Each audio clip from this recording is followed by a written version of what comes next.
Practicing or chatting with English native speakers is a learning method that can help you simulate a real-life conversation and is very useful if used properly. But many people also ignore 2 points when using this learning method. The first is because most native speakers do not go out their way to correct other people's speaking out of politeness. This results in you also relying on your hearing and your brain's original repertoire of sounds to learn. According to these studies, when you reach 12 months old, you lost much of your natural ability to learn new sounds, and it only gets worse as you age.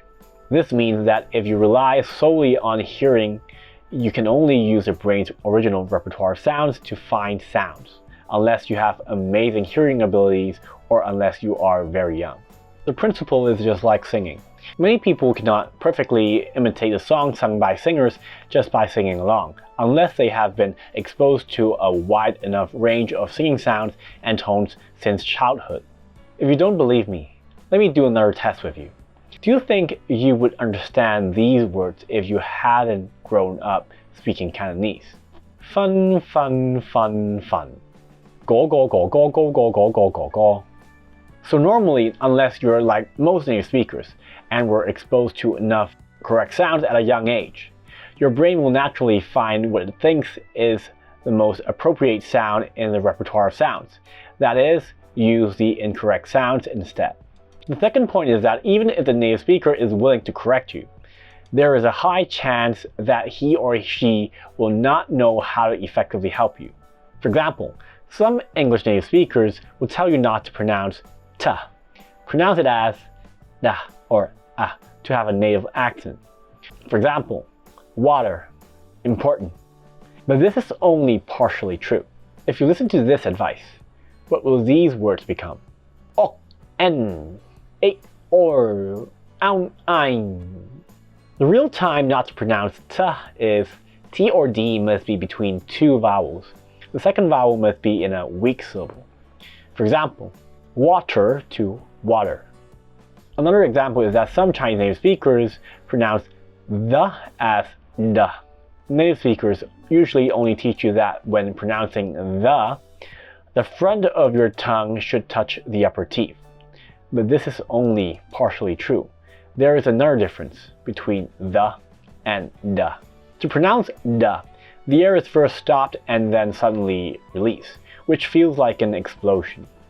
To pronounce the air is steadily released from the gap made by your articulators. If you fail to make this distinction, what will these words become? They, then, that, those.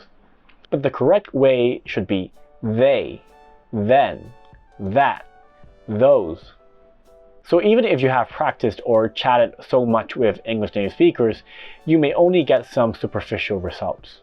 No matter what methods you use to learn an English accent, I hope that the analysis I just made for you can give you a clear idea of where your problem lies. Summarizing the problems of the above common learning methods, we need a learning method that can meet the following conditions.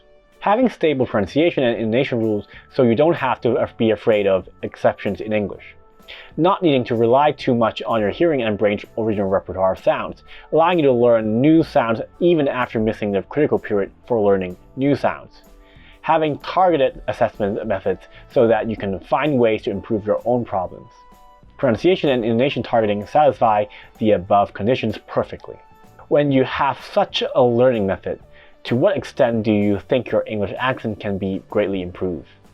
And how much freedom of time and place can you get back? How can your life and the quality of life you provide your family change? To be honest, I have successfully mastered a standard British and a standard American accent on my own. A large part of it is because I figured out this pronunciation and intonation targeting and implemented it well. So if you're looking for a method that can help you learn an English accent effectively, congratulations. You have come to the right place. Pronunciation and intonation targeting is a perfect method you are looking for. If you want to know how to do it, click the link below to watch a free tutorial.